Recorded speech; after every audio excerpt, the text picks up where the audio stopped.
Diary of a Shamanista. It's a new term that I've coined for female shamans. I think they're just maybe witches, but I like the word shaman. I like what it kind of like connotations it has. Sort of. I think it's a fair label for men or women who are like shamanists or like shamans. And we don't have a religion, we don't practice like ritual ceremony as such. Being a shamanist or shamanism just means you're connected to nature and everything, but magic. And people come into your life for reasons, and it's usually like a therapeutic transaction process, spiritual process going on that's out of the hands of the person and the shaman. But it's happening. A shaman sort of channels in some kind of force of spiritual destiny. And I've accepted that like people come and go from my life and get some kind of therapeutic benefit from being around me. Don't stick around for long. But I just noticed something is a bit sucky about it. You might have seen my previous videos of like, am I a shaman or am I just mentally ill or both? I'm going to put this on my Gummy Bear channel. I haven't been posting on this channel for a while. I've been mainly posting on my Earth Goddesses and Angry Mount Druitt Witch channel. Buzz channel, I haven't even gone there. So this is going on the Gummy Bear. Maybe Angry Witch as well. Anyway. Friends.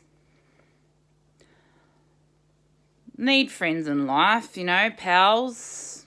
Have good times with. Then, you need at least one or two dependable, reliable, trustworthy, honest friends that are, like, good for you because they're, like, honest with you and they, like, care about you enough to be truthful to you and say what needs to be said to you instead of like just saying to you what you like to hear and agreeing with you all the time and just round for the good times and not for the bad. We don't need those kind of friends. We don't need the kind of friends that meet you and just like instantly connect with you on an energetic spiritual level. And it's just like so much like, oh my God, babe, like I feel like I've known you my whole life. And like, I love you. I'm just like always going to be here for you and you can trust me. Like, we don't want them flaky, stupid spiritual friends either. Yet, everybody wants to be friends with the shaman. Never had a problem making new friends. Make new friends all the time, everywhere. Everyone's my friend. On the peripheral level, but sometimes you have conversations and moments with people, you share a connection that's quite intense and goes beyond human understanding. And some people mistake that as like, this person's going to be my friend forever, BFF, they understand me, they get me, they're like, no, sometimes there's a process going on between the two of you that's really intense for you to notice because something's going to eventuate from that situation. Doesn't mean it's going to be permanent, okay? People come and go. Situations happen, processes are going on, right? So, like, I noticed this. But I just kind of, like, have compassion and just be myself. Role model at times, sometimes I feel it's needed. I know I'm therapeutic for people. I'm not like selfless and like go out of my way to help others all the time and like give people lifts and like give people money and like enable the fuck out of people in that kind of way. That doesn't make me feel like I'm a good person.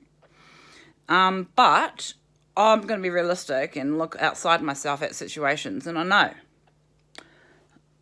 that shamans are here to like heal and shit, heal others. Okay. I'm not that kind of shaman where like I want to give people crystal healings and like Reiki and like some candles and incense and do some like yoga, meditation, fucking healing buzz. That's not my buzz. I'm kind of a bit dark, but I'm a good nutter. my kind of therapeutic action usually was, for a while, taking action on like little injustices occurring in front of me that needed to be dealt with, when someone who was vulnerable and weak and maybe a bit defenseless needed assistance in gaining some kind of like independence or recognition or like proper treatment of healthcare, and I'd advocate for them. I'm that brave person. I used to work in nursing. I was that brave support worker that wasn't scared to ruffle feathers and put my foot down and say, this is not on. This needs to be addressed. In fact, every aged care facility I've worked at, I've had to quit or they got rid of me because I was just a problem for them. Because I like stood up for elderly. I worked at one facility where they got audited by the Royal Commission, and because of some of the things that I said there, don't really care about killing my career anymore. Been through too much to care about that. Because of what I said to the Royal Commission, Aged Care Royal Commission, they had to get not just 15 of their processes assessed and audited, but all of the processes assessed and audited. And although everything was found to be in tip-top shape, paperwork-wise, they had to change their staffing process arrangement patterns because of me. And I walked out of there with my head held high. They got rid of me in a sneaky way. They just stopped offering me shifts. Aged care facility, understaffed for workers, just stopped offering me shifts, you know. I was a casual. I was like, so what? I'll go work in community. Then I continued my little shaman work. I didn't know I was a shaman at the time. In the community as well. People disadvantaged in the community getting fucked over by institutions and facilities and community organisations as well, constantly getting ripped. So I called out some attention there. And what do you know? I started getting bullied by head office after a couple of years. And I just walked away from my job. I'm not going to stick around in a job where I get bullied. No one should. You'll end up a burnt out, alcoholic, 50-year-old, chain-smoking, depressive nurse who just can't seem to like pull away from the profession, but is like slowly dying inside, right? That's what the health system does to good nurses. So I got out of that game. But the shaman work continued. And I found that a few people in my life, one mainly I'm thinking of, were still working in health, but were my friends that needed some kind of like someone to vent to, shoulder to cry on, someone to whinge to, someone to understand them, listen to them, hear them, acknowledge them, fill them up with hope, boost them up their confidence, and that kind of friend. So still working in a shamanistic way of this healing. But I called things out to people in the moment when I felt I needed to call out. And I'd do it in a soft way. So I'd give feedback to somebody who needed to hear that feedback. And all I'm basically doing is addressing the truth of the situation and leaving it in their hands to make a decision on what they best need to do for themselves to help them in that crisis. And what I get in response is pretty fucking surprising and fucking weak. This is what I learned. People can't handle truthful feedback. People don't want to hear truth. They want to hear illusion. They want to hear how amazing they are. And like they just want people to be really supportive of every little decision they make and every little mood that they get and every emotion that they feel. They want validation. They want someone to soothe them. Okay. An example is like I've lost women. I've had friends block me, ghost me, not want to talk to me anymore. Not because we had a fight, but because I just kind of like said to them some truth in a text, or could be something as small as like, you know, you should try and make some time for yourself.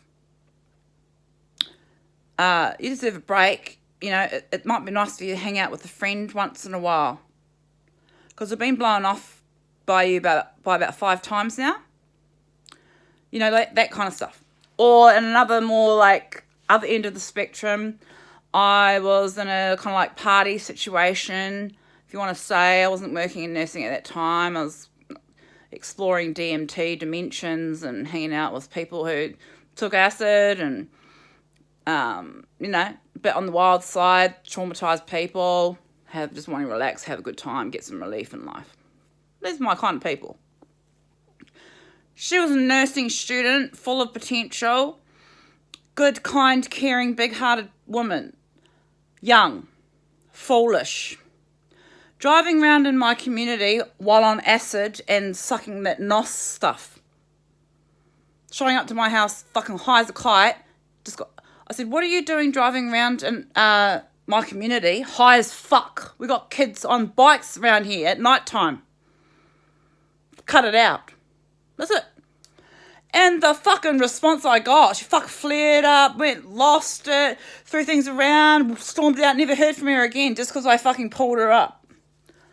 And then I had this friend who, like, didn't really talk to me anymore when I said to her she needs to take time for herself. And, you know, because, you know, you just hear all the time from these women, oh, I'm not having time for anything, I'm so busy with work and kids. And that they turn down opportunities for other people to step in and assist. It's like they can't let go of the steering wheel, but they're fucking losing control of the car, yeah? She didn't talk to me for like a year or two because of that text, for me telling her that. Then she comes back into my life, like on my front door. Oh, I'm not going to turn her away. I was happy to see her. We're connecting again. Blah, blah, blah. Same as before. Didn't take her long before she started venting and whinging, talking about how horrible her job is and how fucked her romantic life is. And I thought it was a bit odd that she was like dating a guy that she knew they met because of him knowing me, and he told her straight from the get-go that he was crushing on me. I actually had to let him go because he was getting a bit fucking weird around my friends, and he was just a mate. So she started to date this guy, knowing full well that he was crushing on me. And 2 years later, she pops up on my doorstep. And then so, it's a bit weird. But anyways, people are people. She's talking about her whinging job and jobbing, kids and boyfriend, blah, blah, blah, blah, blah, blah, blah, blah, blah. So I was like, okay. After like a few situations of this going on, I said to her some feedback.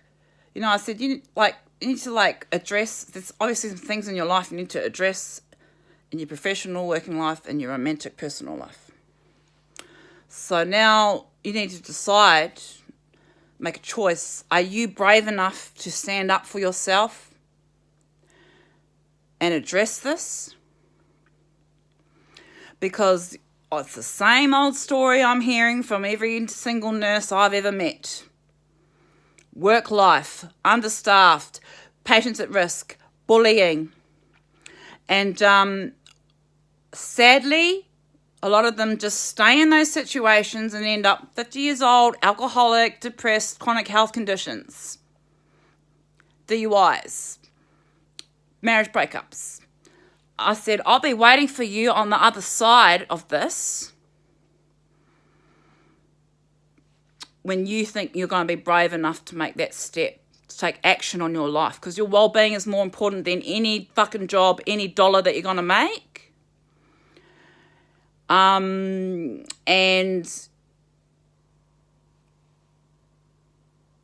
you got this. You can stand up for yourself and be your own corner. That's the therapeutic shaman feedback I gave her.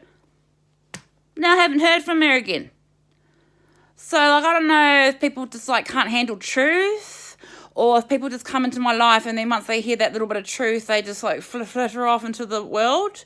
I don't know if I'm doing any good for humanity in these, like, tiny little one-on-one interactions I'm having with these fucking lost people. But I'm kind of tired of it because I feel like I get used, and I feel like it's manipulative, and I feel like, I mean, forget the fact that, like, they're not there for me when I need moral support. I can't give a fuck about that. I take care of my own moral support. I got my strategies. I'm in the dark art space right now. I'm having a fucking rough week. My partner's in jail again. He's only been out for 4 months. I had to make an impossible choice to protect myself and my unborn child. I love this guy. I might not see him. He might be in jail for 1 to 2 years now. I'm feeling pretty fucking low and conflicted and guilty and upset and missing and loving. And so I just turned my lounge into a fucking freaky art space. And I'm just going to buzz out on my dark art, make some trippy videos and just binge on TV, like TV series that I like, and just get through this dark time like I always do. And it's always me on my own going through this. This is dark, deep, soul-searching time for me as a shaman. This is how I cope with my grief and my loss and my mental health. As well as like medication for my bipolar. And trying to like keep it together and be a consistent parent for my kids who don't live with me. So I've had 2 years of this. But I'm fine. I accept this situation in my life. Like, I'm alright. But I'm sick of these fake-ass spiritual friends coming and going, flaky as fuck, just want someone to fucking whinge to and lean on and vent to. And then when you finally get sick of hearing them fucking whinging about the same old issue again that they're not doing anything or taking any action to try and fix, and you give them a little bit of fucking truthful feedback, and they can't handle it. And you don't hear from them. And they just disappear. Fuck yous. You just don't deserve my shaman magic skills. Saving all my love and my energy for my babies. And like 2 dear friends of mine. Real fucking friends. Thank you. They know who they are. I haven't even told like my family or like other people like I guess want to hear about what I'm up to and my well-being. I haven't even told them about this new news. Like, I'm going to be a single mom for the next probably 1 to 2 years. Cool. Done it before. Fine. Not too worried about it. It's a shame. But I'm safe. And I'm going to make sure this baby's safe. Sometimes you got to make fucking tough calls and hard decisions in life where someone's going to lose out. And sometimes you may not have made that right decision in that moment, but you made a decision and you got to stand by it. Admit if you were wrong in doing it and just fucking go with it. Stand by your actions.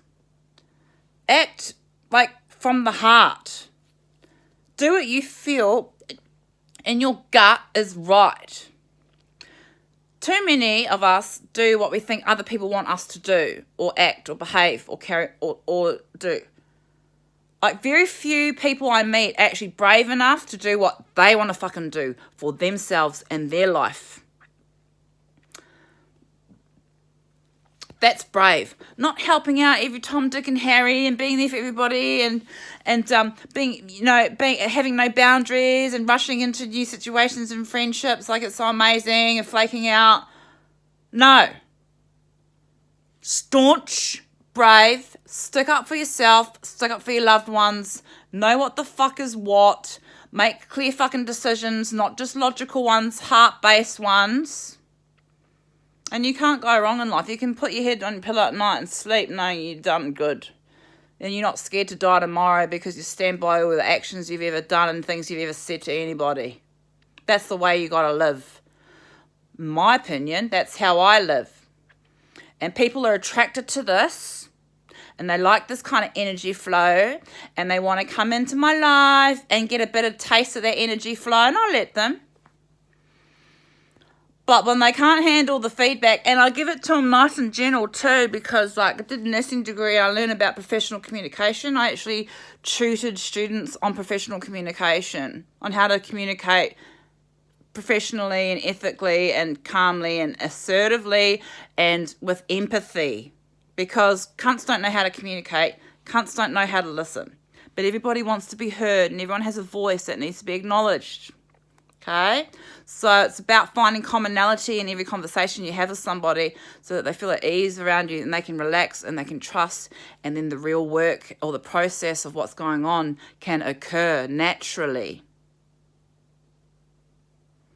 Naturally. It will come up. You don't need to push or force feed or banter or like coax or manipulate psychologically, like fuck with someone's mind to get them to listen and care about you. Did you know that? You can actually be present with someone in a moment and really hear them and really see them and feel them. Feel what they're about. Look into their eyes and connect with them. Allow them to finish what they were saying.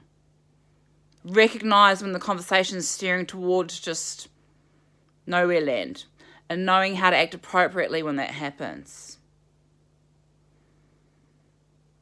Okay, that's how I do my shamanist healing work.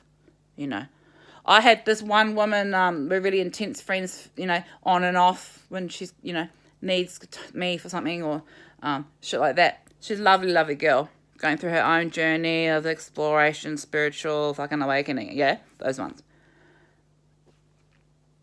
She rings me up one day and she's like, after like weeks of her saying she's going to come around and see me,